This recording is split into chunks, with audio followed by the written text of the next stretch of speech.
Hello everyone, welcome aboard. It is currently Wednesday going on to 3:30 GMT time. Just awaiting the Fed meeting in about 3.5 hours. It should shape up markets slightly, we hope. It's been a little bit lackluster today, as lots of people who follow me probably have seen. But I did post a video on the dollar yen. If you want to check my profile and go and see that, there's a full breakdown on that over there. So I'm just going to update everyone on S&P mini futures as I always really do. If I swap to the daily at the moment, you can see on this chart, you've got the sausage pack. It's side to side. Nothing's really going on. There's no impetus in this. You've had pretty much all of that pre-Christmas and after Christmas. So if we drop to the 4 hour, you can see that slightly better. Now, something really key here, and I talk about this every now and then, but just bear in mind that when you see things like this, you can see how this is shaping up quite a lot. You can see right here that slowly you're getting closer and closer and closer. Now, this is typical, really. And it allows you to basically scout the market. I mean, when I'm trading the FTSE market, which I normally do on a daily basis, I catch things like this constantly. You literally just trade this as it gets closer and closer. Now, you just drop your position size because you're a little bit wary of the fact there could be risk in the market, based on the fact that this will always end eventually. Okay, this will just not last. It will get tighter and tighter and tighter. Then you're either going to go like this on great market sentiment, okay, or you're going to go the other way on bad market sentiment. Okay, so really you've got two outcomes there.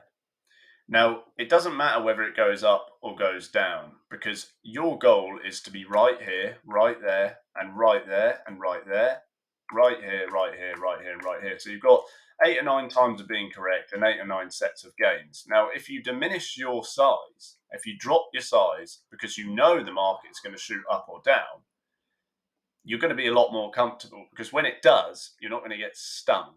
Okay? So once you get this low market sentiment, people leave the office, they're now coming in, okay, to trade again.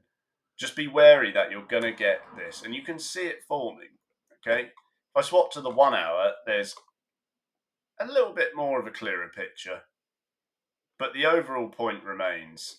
Look at all these trades you could have taken. Okay, there's just so many of them. They're all over the place. So once you've done that and you're awaiting this, don't be one of those guys, or at least this is how I prefer to trade. Eventually you're going to get out of this gap here, right? This gap here is going to break.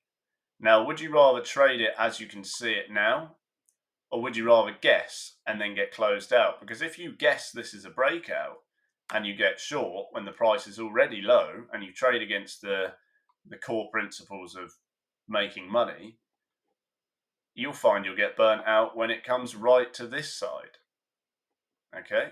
And the price rapidly moves up.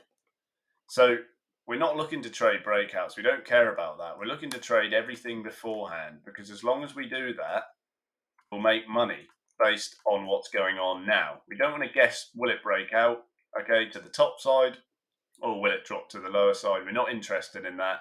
Once that happens, we trade the rebound, okay? So we'll look higher up for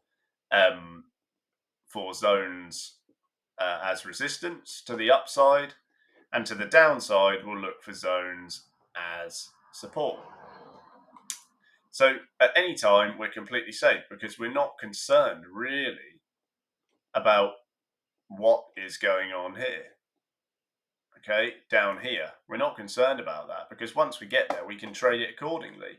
Same thing to the upside. Once we get there, we can deal with it, but we're not there yet. So there's no point in guessing what's going to happen. But above all, if you're looking to trade like that and you're trading breakouts, you will only ever know that it's broken out when it breaks out.